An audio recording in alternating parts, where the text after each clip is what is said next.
Hey guys, this is Nath and welcome to Punters Pre-mortem.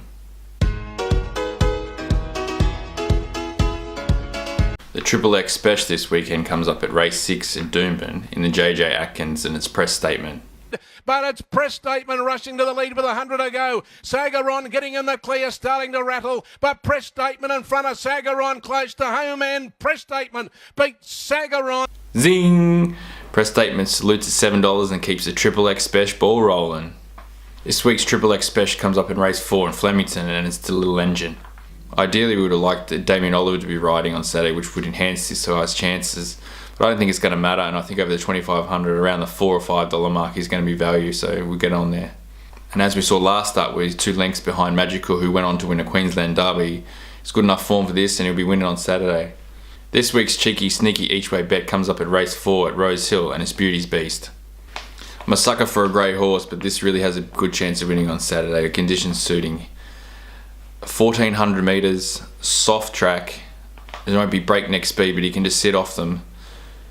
52 kilos with the claim with no costs and be given this a big chance, and around $11 is way over the odds considering this horse won a listed race at Wamwick last preparation. It's Value Town and let's get on.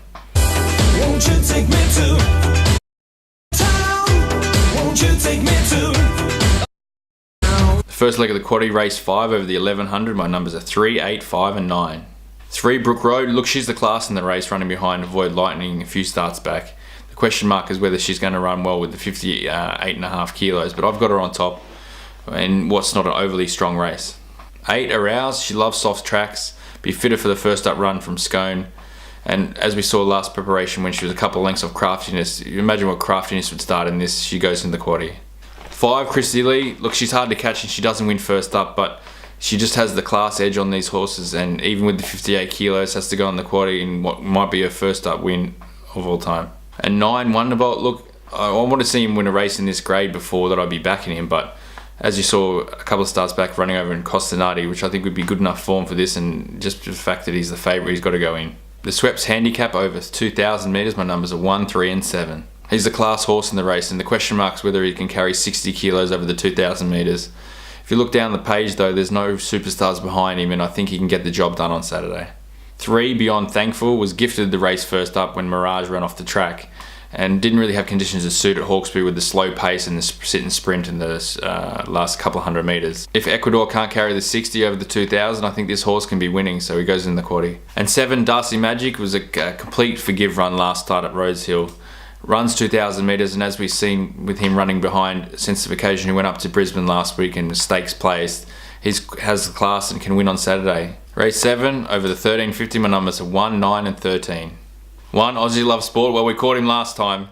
He produced a final burst over the last 100 metres to get past and win, which was a welcome surprise considering he always runs down the track. He gets the same conditions on Saturday. He carries the 58.5 kilos over the same distance on the same sort of track, so just based on that alone he has to go in, even though that he's one of my favourites.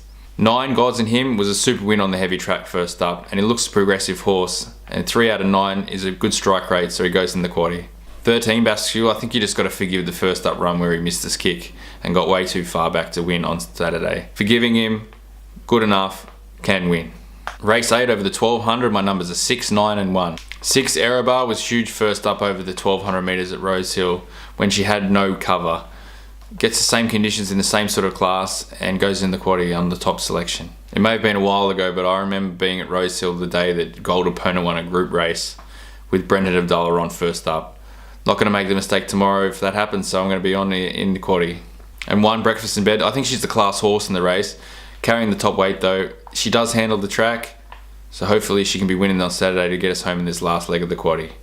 On the turn, 500 out, Fearless Pride and My Axeman together. 1.5 lengths Lawman. Kingston Town can't win. Grosvenor and Kingston Town flashing. He might win yet, the champ.